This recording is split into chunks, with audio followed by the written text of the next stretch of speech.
Sebelum melanjutkan, jangan lupa subscribe dulu, terima kasih.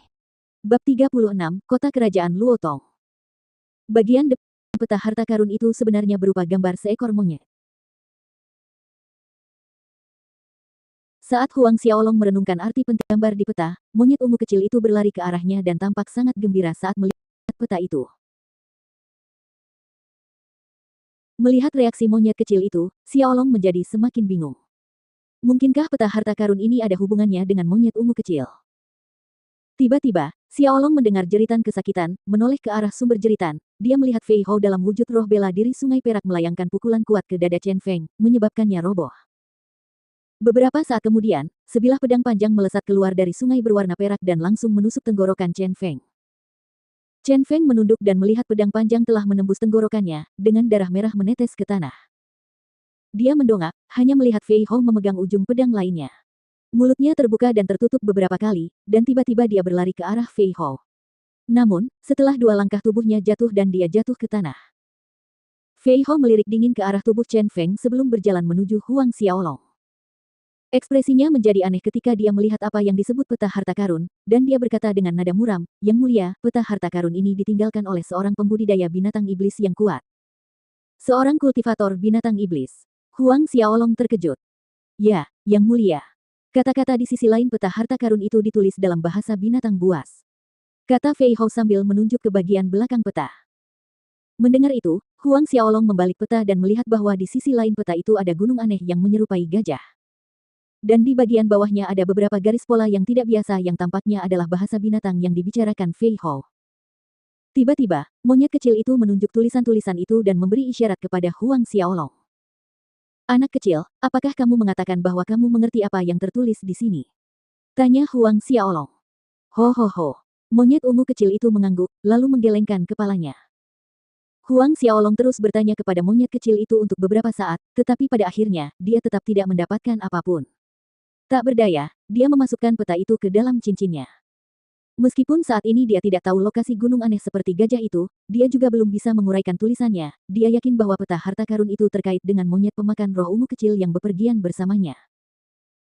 Saat Huang Xiaolong dan Fei Hao mulai membuang mayat-mayat yang tergeletak di sekitar, Huang Xiaolong menemukan hukum latihan tingkat misterius tingkat tinggi pada mayat Chen Feng yang disebut seni bulan hitam. Selain itu, ia juga menemukan beberapa koin emas dan pil pada tubuhnya. Semuanya masuk ke dalam cincin asura milik Huang Xiaolong. Meskipun hukum latihan tingkat misterius tingkat tinggi tidak berguna baginya, dia bisa melelangnya untuk mendapatkan jumlah yang bagus, terutama bagi klan seperti Huang Klan Manor yang hanya memiliki hukum latihan tingkat rendah dengan tingkat yang sama. Beberapa saat kemudian, Huang Xiaolong, Fei Hao, dan monyet ungu kecil meninggalkan tempat itu. Dengan sangat cepat 2 bulan berikutnya telah berlalu. Selama 2 bulan terakhir ini, seorang pria, seorang anak, dan seekor monyet terus melakukan perjalanan lebih jauh ke dalam hutan bulan perak. Level Huang Xiaolong telah meningkat pesat sehingga dia sudah setengah langkah ke Orde ke-6 dan dia bisa melakukan terobosan kapan saja. Dia bekerja keras melatih air mata Asura, dan kekuatannya telah meningkat beberapa kali lipat dan satu-satunya yang tersisa adalah meridian yang dibutuhkan untuk tahap keempat kitab suci metamorfosa tubuh, kekuatan konversi bintang yang belum terbuka.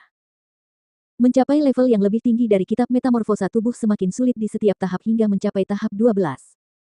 Namun, di kehidupan sebelumnya, Huang Xiaolong telah mencapai tahap 9 kitab metamorfosa tubuh, jadi kali ini, memulai dari awal lagi sebenarnya lebih mudah. Malam tiba, dan cahaya bulan menutupi benua. Jika Anda menatap bulan ketika berada di dalam hutan bulan perak, bulan akan tampak diselimuti warna perak, yang menjadi asal-muasal nama hutan tersebut. Di bawah sinar bulan keperakan, Huang Xiaolong mengangkat tangan kanannya tinggi-tinggi di atas kepalanya, tangan kirinya di belakang pinggangnya dan dia terus bernapas sesuai irama tertentu. Kekuatan internalnya beredar di dalam tubuhnya dan berkumpul di dantiannya. Beberapa kaki jauhnya, Fei Hao tidak tahu harus berkata apa tentang postur aneh Huang Xiaolong. Dia belum pernah mendengar ada orang di benua angin salju yang harus memutar tubuhnya untuk berlatih hukum latihan ki pertempuran. Malam berangsur-angsur surut dan matahari cerah terbit di langit. Huang Xiaolong menghentikan latihannya dan kedua orang itu serta seekor monyet kembali melanjutkan perjalanan mereka, membunuh binatang-binatang iblis di sepanjang jalan sambil berlatih keterampilan bertarung. 5 hari kemudian, Huang Xiaolong, Fei Hao, dan monyet kecil itu akhirnya meninggalkan hutan bulan perak dan berjalan menyusuri jalan setapak di hutan.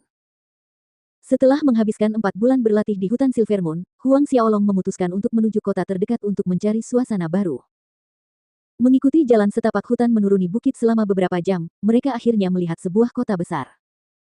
Kota ini jauh lebih besar daripada Kabupaten Changlan tempat kediaman klan Huang berada.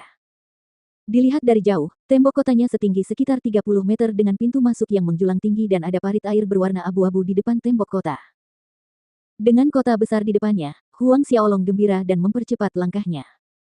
Saat dia semakin dekat ke gerbang, dia melihat tulisan di atas gerbang, Kota Kerajaan Luotong. Kota Kerajaan Luotong. Huang Xiaolong tertegun sejenak ketika dia melihat kata-kata itu. Ini adalah kota kerajaan Luotong.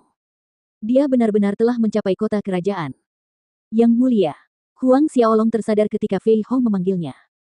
Bagaimana kalau kita masuk ke kota sekarang? Tanyanya. Ayo kita masuk ke kota. Jawabnya kepada Fei Hong dengan penuh semangat. Sama seperti saat ia kembali ke bumi, ia merasa senang saat tiba di ibu kota. Sebelum mereka bisa masuk, seorang penjaga di gerbang menarik mereka berdua ke satu sisi, mengamati mereka dari atas ke bawah sebelum bertanya, biaya masuk, 10 koin emas per orang. 10 koin emas cukup untuk pengeluaran rumah tangga 1 bulan. Pada saat ini, seorang pria dan wanita muda yang menunggangi binatang api tingkat 4 berjalan dengan angkuh ke kota. Para penjaga di gerbang tidak menghalangi mereka, tetapi malah membungkuk dalam-dalam saat mereka lewat. Ekspresi Huang Xiaolong berubah dingin, dan menunjuk kedua orang yang baru saja lewat, mengapa mereka tidak harus membayar biaya masuk. Kapten pengawal itu mencibir, mereka adalah anggota keluarga Markis, Nona Lin dan Tuan Muda Lin, mereka adalah bangsawan. Tahukah kalian apa itu bangsawan? Tentu saja, mereka tidak perlu membayar biaya masuk saat masuk dan keluar melalui gerbang kota. Bagaimana kalian, orang luar biasa yang rendah hati, bisa setara dengan Nona Lin dan Tuan Muda Lin? Tampaknya para penjaga ini menilai bahwa dia dan Fei Hou adalah orang biasa dari pakaian mereka. Huang Xiaolong mengerutkan kening, orang biasa dari luar yang memasuki kota harus membayar 10 koin emas, sedangkan bangsawan bebas masuk dan keluar. Tiba-tiba, dari gunung yang jauh terdengar suara banyak binatang berlarian saat getaran di tanah mencapai gerbang sehingga Huang Xiaolong menoleh untuk melihat. Ada sekitar 12 orang atau lebih yang menunggangi badak bertanduk tahap 4 yang berlomba menuju gerbang. Dilihat dari kecepatan mereka akan segera mencapai gerbang, tetapi tidak ada dari mereka yang menunjukkan niat untuk melambat. Huang Xiaolong dan Fei Hou berdiri di depan gerbang di tengah jalan menuju kota, dan jika mereka tidak minggir tepat waktu, Huang Xiaolong akan terpental akibat hantaman binatang buas yang menyerbu. Ketika kapten pengawal melihat pemuda berjubah kuning memimpin gerombolan itu, ia panik dan segera bersembunyi di sudut. Tuan Muda Meng sudah kembali, cepat minggir. Minggir. Jelas sekali bahwa dia sangat takut pada pemuda berjubah kuning ini.